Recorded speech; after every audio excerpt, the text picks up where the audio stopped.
আসসালামু আলাইকুম guys, welcome to my daily blog. মানে ছোটবেলা থেকে একটা ইচ্ছা ছিল যে জেলখানার ভিতরে কেমন এটা দেখবো। তো জেলখানার ভিতরে দেখার আগে বাইরের একটা ভিউ দেখাই।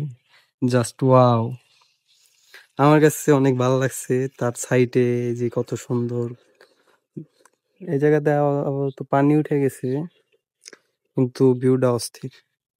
আর আমরা দেখবো এখন জেলখানার আসামি।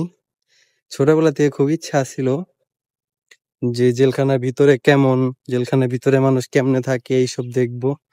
তো ফাইনালি এটা হলো জেলখানা। আর জেলখানার ভিতরে আসামি আপনার যদি একটু জুম করে দেখাই, এই যে জেলখানার ভিতরে আসামিরা। তো আমার অনেক ভালো লাগতেছে, কারণ ছোটকাল থেকে একটা ইচ্ছা ছিল যে জেলখানার ভিতরে আসামিরা কেমনে থাকে, তারা কেমনে কি করে এইসব দেখার খুব ইচ্ছা ছিল, কিন্তু দেখতে পারি নাই। আজকে হঠাৎ করেই আর কি ইচ্ছাটা পূরণ হয়ে গেল, তাই আপনাদেরকে দেখাইতেছি। কি সুন্দর একটা ভিউ, জাস্ট ওয়াও। ওরে কাকা, ওই দি ফাঁক দেখাইতেছে। এ মাদারের বাচ্চা, মাদারের বাচ্চা, তোমার বাপের এ পাঠামু, তোমার আব্বুর এ পাঠামু, চোদানিয়া। মানে জাস্ট ওয়াও ভিউটা, বুঝছেন? এর থেকে সুন্দর কিছু হইতে পারে না।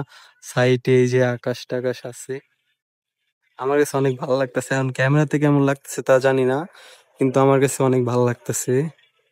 অনেক সুন্দর জায়গাটা, অনেক সুন্দর, উপর থেকে অনেক ভালো লাগতেছে।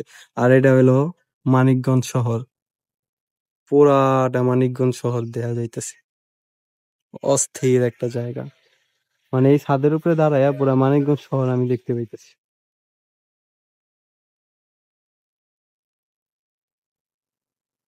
মানে কি করবো, এই জায়গায় আসলে একটা সমস্যা, কিছু কিছু আসামি আসছে গালাগালি করে, এই করে সেই করে।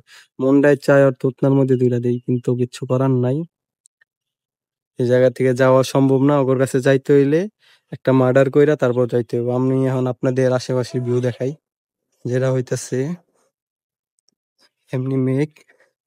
এই পাশে হলো গ্রাম অঞ্চল, মানে মানুষের ক্ষেত টেত আছে, ধান বুনছিল, ধান উঠে নিছে এখন। কি বর্ষা, পানি উঠে গেছে। আর এই সাইডে হইতেছে, ওই দেখেন কি সুন্দর ভিউ, সূর্যটা অস্থির। আর এই পাশে হইতেছে পুলিশ লাইন, মানে পুলিশ লাইনের সব পুলিশের ব্রাক এটা। Just wow,